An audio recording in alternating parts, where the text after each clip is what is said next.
New project. Gonna take this table, chop 7 inches out of the middle of it.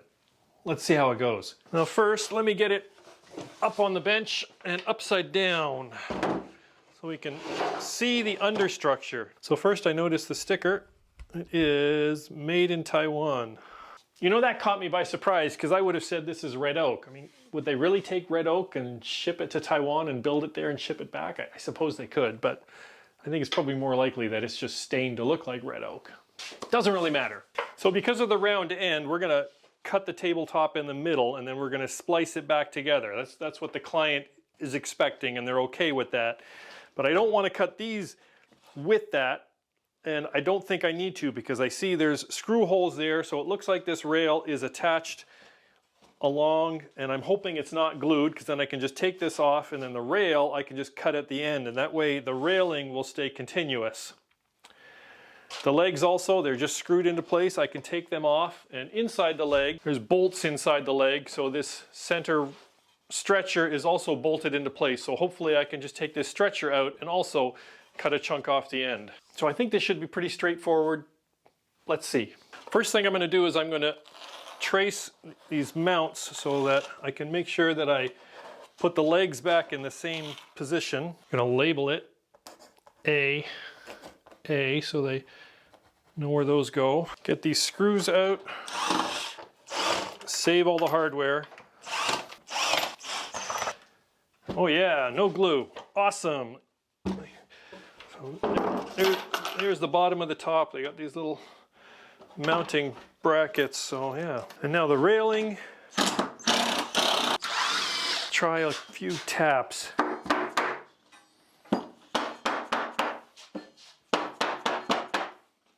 Oh, there we go. There are these little corner brackets, and that seems to be what's holding it because it is moving. There might be a little touch of glue under it.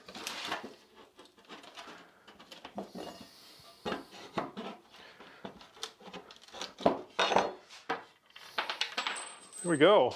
We thought it was a solid oak top, but I think there's particle board in there, so we need to be extra careful if we're refinishing.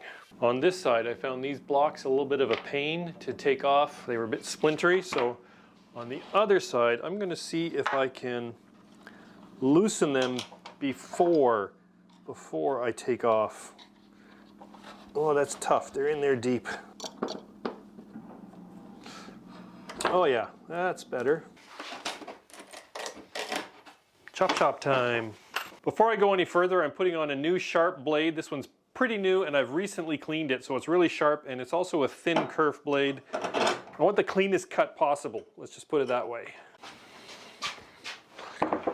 So you'll notice I've got the table upside down and I haven't touched the ends. Normally if I'm working on shortening a tabletop, I'm just thinking I'm just going to cut something off the end, but these ends are really curved. And at this point, I'm not 100% sure that this is solid wood because I'm seeing what looks like veneer peeling off the bottom. So this looks like solid wood, albeit stained and damaged, and it's got trim all the way around it. But I've been fooled before, so I would not want to cut the end off and have it revealed to be particle board. And regardless, the person whose table this is, they expected me to just cut it in the middle because, you know, it's too hard to deal with the curves. And so that's what we're planning to do here is I want to cut 7 inches off the middle. So I'm going to measure to the middle, go 3.5 inches either side. So I'll make 2 cuts here, turn this into 2 pieces, and then I'll join it back together. So I've got my center and then 3.5 inches that way, 3.5 inches this way. Just in case it is veneer, I'm going to put some tape down, try to prevent any possible chipping. I'm stopping and I'm just thinking for a minute because once you make that cut, that's it. So I just want to make sure I've got everything, that I've done everything possible. I've got my marks, I've got my blade lined up. I'm going to start with the blade just barely above the surface. So I just mostly do a scoring cut first. I'm going to cut it once and then I'll bring it back and cut all the way through. The piece is firmly on the crosscut sled. Okay, here we go.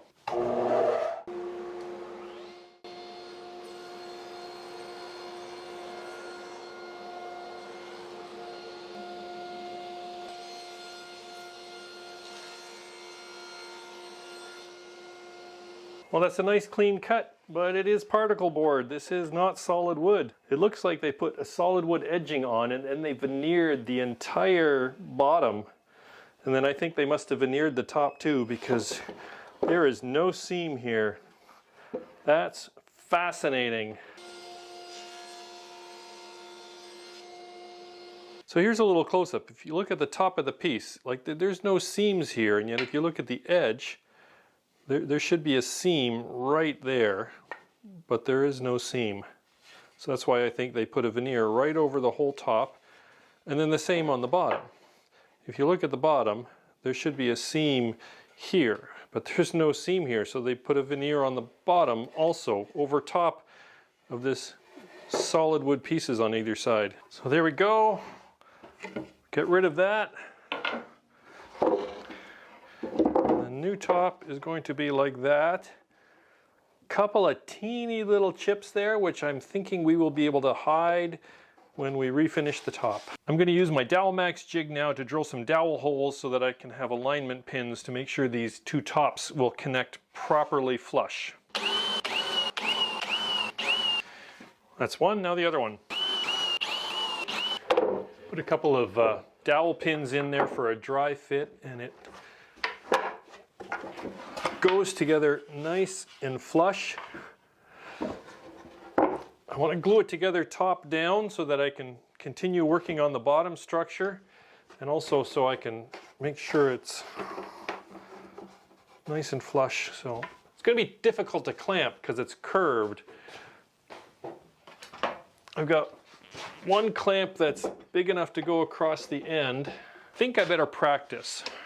So I've done some fiddling and planning, and I think it's actually going to work okay with just the one clamp. It's a really nice connection. I just have to make sure it stays flat. So I'm going to put these cawls this way to make sure the table stays flat.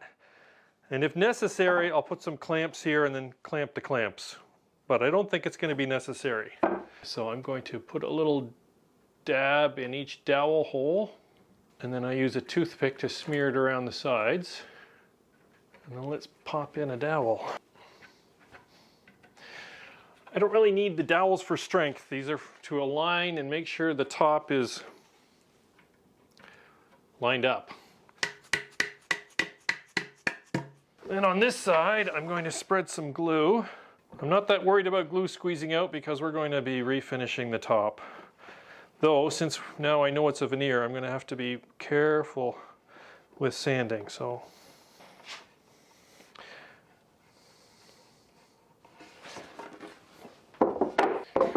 all right, line them up. Okay, that looks good. Got a nice tight seam here. Now let's get it in a clamp. Now it is upside down, so I'm trusting my fingers to run underneath, and yep, that feels good. So let's clamp these on to make sure we're staying flat.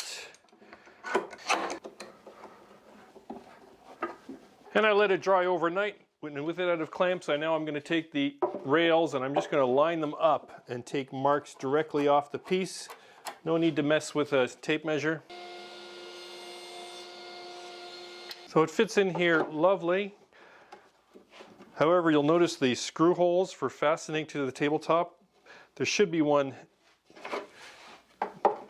close to the end. So I'm now going to drill another hole here for screw, and I think I'm going to put one here so it's close to the joint. So these have a pretty deep countersink that goes about halfway through, so I don't want to drill too far. So I'm going to just take my drill bit and put it in an existing hole, and then just use a piece of tape to mark the depth.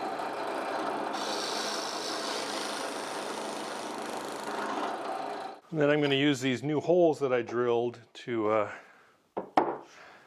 make marks so that I can then pre-drill in the bottom of the table. A little bit of glue.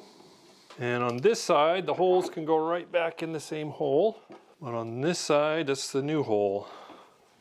A little bit of a workout here. And I got my hand underneath to feel, just in case the point starts to come through, I will feel it and stop. There. These angle brackets I'm going to not use staples this time. I'm going to try to drill and put in a screw, 1-inch screw, and try to not crack it.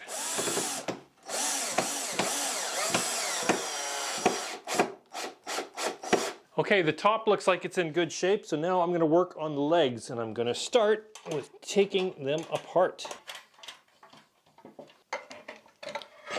And that's one side. Let me put these back into place.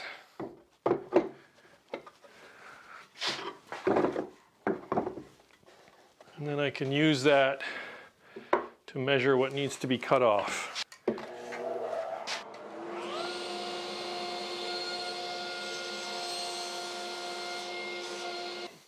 So now I need to replicate this in this new end. The dowel shouldn't be a problem because I happen to have a 1/2-inch dowel, which should work. This does not have a slot in the end, so I need to get this out. So I'm going to jam 2 nuts together and see if I can use that to crank it out. Oh yeah, look at that, it's turning. There we go.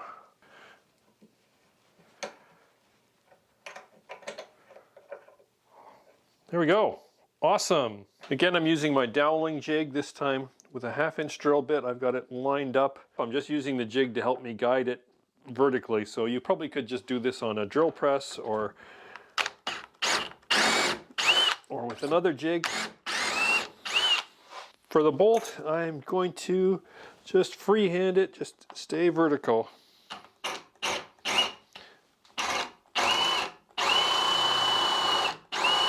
And then it's just a matter of getting this in all the way. It needs to be. And now that goes there, and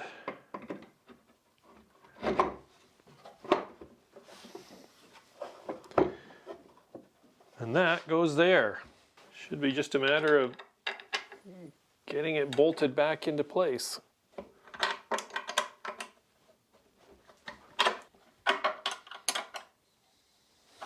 And then fasten the legs to the top.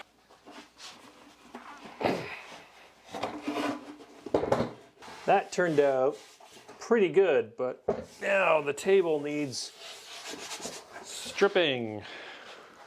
So the person I was doing this for was going to refinish it themselves, but I don't want to stop. The top is quite stained. I want to just refinish the top.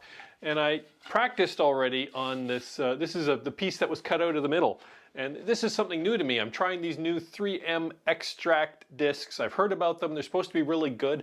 Not sponsored, paid my own money for them, but like this was sanded off in like 10 seconds. I couldn't believe it. And so these are 150 grit. So I'm gonna try here on this top.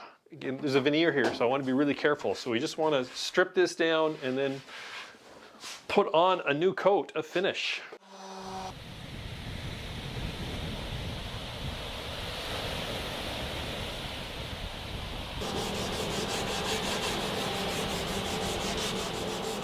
So the original piece had a lot of stains on it. I've sanded it down. It's a thin veneer.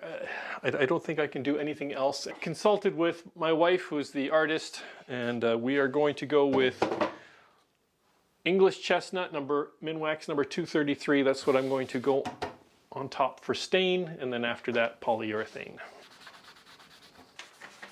I try to wipe it across the grain to begin with, and then with the grain when I'm buffing it in. I want to make sure it gets in there. So that's what it looks like after staining. Needs to dry now, and then we'll get some polyurethane on there tomorrow. But I'm really impressed. Like, it really hid all those rings and stains that were in the piece. We'll have to see what it looks like when it's dry.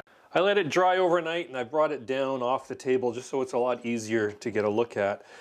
If I look closely, I can still see one of the water stains, but I am really impressed with what a good job the wood stain did of covering up the water stains and the other damage. I think it's miles better than it was. Now over here, there is one little patch. Right here I had to patch in a piece of red oak because the veneer was chipped, and yeah, there's nothing you can do about that except try your best. There's another view, a different angle. From a reasonable distance it pretty much disappears. And next I'm going to apply several coats of polyurethane.